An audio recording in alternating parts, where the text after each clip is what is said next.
Linas Kojelis, one of the founders of the U.S. Baltic Foundation, and a member of the board of directors, and one of the directors of one of the program sections of the foundation. I know that your family was very, very heavily involved in the creation of this organization years and years ago.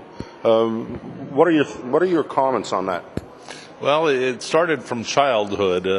I know in different North American cities there were different levels of intra-Baltic cooperation in the 50s, 60s, and 70s. In Los Angeles, we had a very high level of Estonian, Latvian, and Lithuanian Americans working together.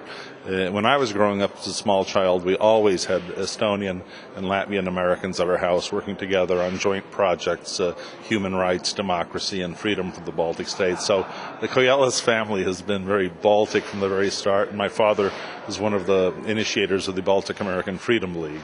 Our vision with the U.S. Baltic Foundation was to unite all Americans. We don't consider ourselves an ethnic organization, but any American can join U.S. Baltic Foundation who wants to strengthen U.S. Baltic ties. We've had African Americans, Jewish, Arab, all sorts of nationalities, but all with an interest of strengthening the Baltic states or strengthening U.S. Baltic ties. I remember 20 years ago I met you for the first time when you were working for Ronald Reagan.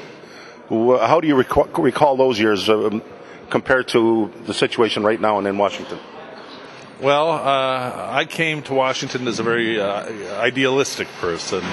We felt we were very much part of a revolution. We considered ourselves revolutionaries.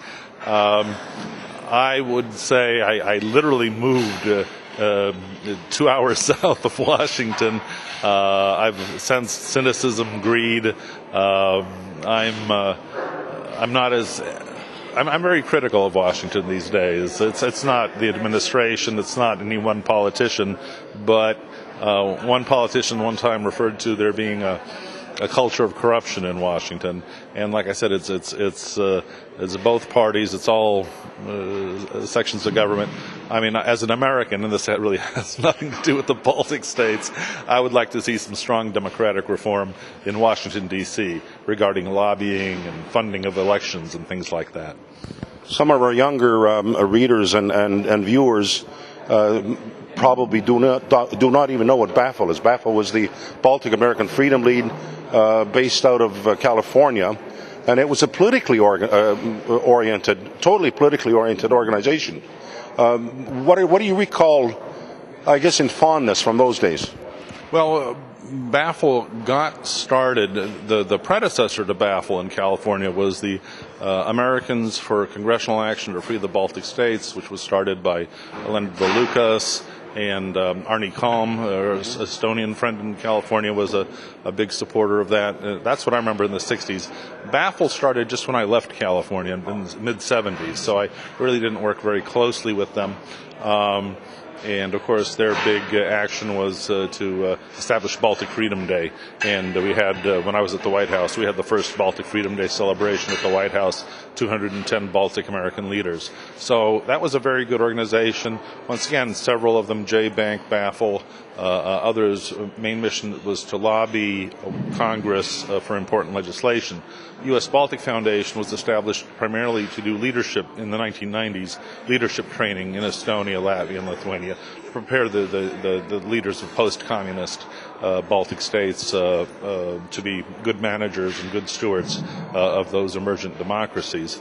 And now U.S. Baltic Foundation is going to be continuing and initiating other, you might call them more cultural programs, but exchange programs to strengthen personal acquaintances between people in the Baltic states and Americans.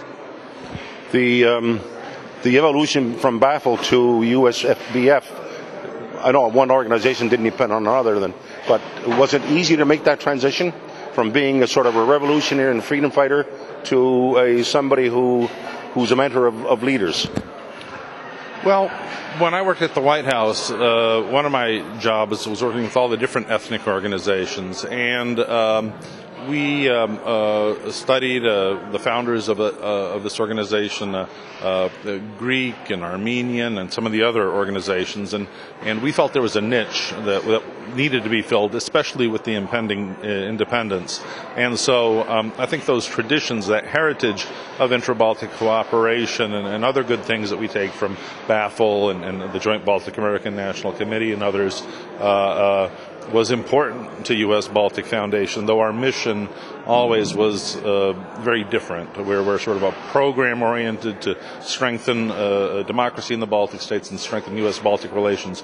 We do some information programs on Capitol Hill. We have a periodic, what we call Ambassadors Lunch, where we invite congressional staff, but our main work is to promote America's image in the Baltic states and Baltic image in the United States. For example, we're one of the co-producers, or we manage the funding for the Singing Revolution documentary, which is now being seen all across America, and just received a very good review in the Washington Post the other day after its Washington debut. So it's promoting the Baltic states in America. That's very much our mission. Well, thank you very much. Thank you.